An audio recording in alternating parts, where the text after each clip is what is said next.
Hello and welcome to lesson 1.4. We're going to be talking about ecological relationships today. Essentially, that's just saying how organisms interact with each other out in an environment. All right, so there are two main categories of relationships between organisms in an ecosystem. We're going to be talking symbiotic relationships and non symbiotic relationships. We're going to start with non-symbiotic relationships. So this will be at the top of your page. I believe it's page 17. Okay, so make sure you're filling this in. First up is predation. Okay, hopefully we're familiar with this one. This is when one animal kills another for food. We often refer to this as a predator-prey relationship. You should be able to come up with an example. I've got two pictures there, so I'm going to let you come up with your own for that. Okay, competition. You know what it means to compete. So same thing here. This is when two animals compete for resources, whether that's food, shelter, water, sunlight, okay, whatever they're competing for. Again, you can come up with your own example for that. Hint, hint, pictures right there. All right, our last non-symbiotic relationship we're going to talk about is coexistence. Co means together, exist means to be. So coexistence is when two different species can occupy the same space because they don't need the same resources, right? Like out in the African, it's not a jungle, the African lands, you've got zebras and giraffes that can very nicely just sit there together. They don't eat the same food. They're not competing for, where they're living, things like that. So they can peacefully exist together. That's coexistence.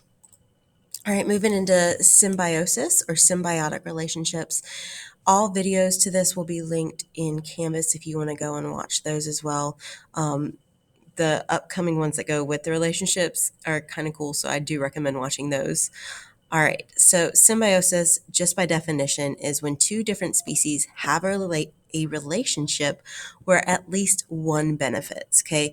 So this is a more personal relationship, kind of a more in-depth relationship than just a touch and go, like predator-prey or coexistence, okay? This is an actual like roommate type situation. All right, first up is parasitism. Okay, again, I recommend going to watch this video. If you do get squeamish, like gross stuff makes you feel a little sick, I would recommend skipping from 2 minutes and 35 seconds to 3 minutes and 5 seconds. It's not super gross, but a lot of people are like, oh, that's so nasty. Okay, so parasitism is when one species benefits and the other is harmed. We usually will refer to this as a parasite host relationship. And then it is indicated or represented by a plus minus. So plus indicating benefit, minus indicating that it is harmed. And our example here is the caterpillar and the wasp. So hopefully you get a chance to watch that video. Oh. So we're going to kind of indicate which one gets what by our plus and minus. So in this example, the caterpillar is harmed because it does eventually die from its relationship with the wasp. And our wasp benefits because the wasp has a safe place for its offspring to be born. Okay, so when you're trying to identify the type of relationship, we're going to use those plus minuses because it's going to help us identify it a little bit quicker. All right, next up, mutualism. Mutual means both, so this means that both species benefit, so we represent it with a plus plus. Okay, our example here is going to be the acacia tree and the ant.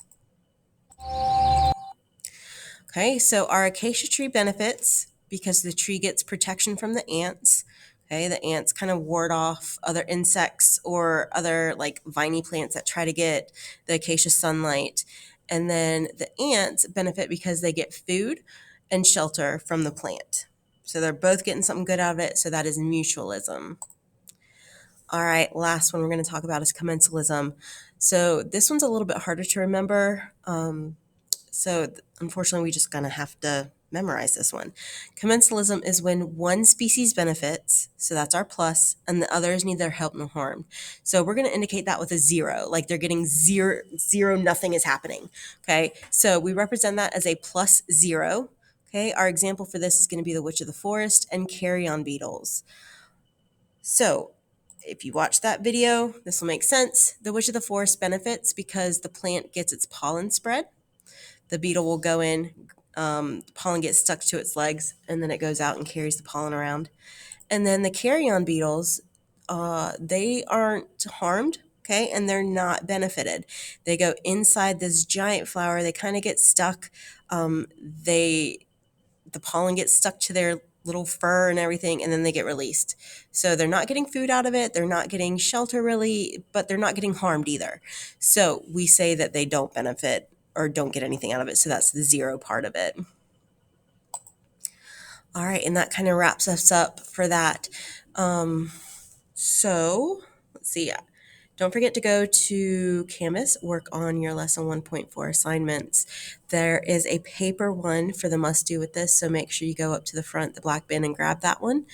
And we'll see you next time. All right, have a good rest of your day.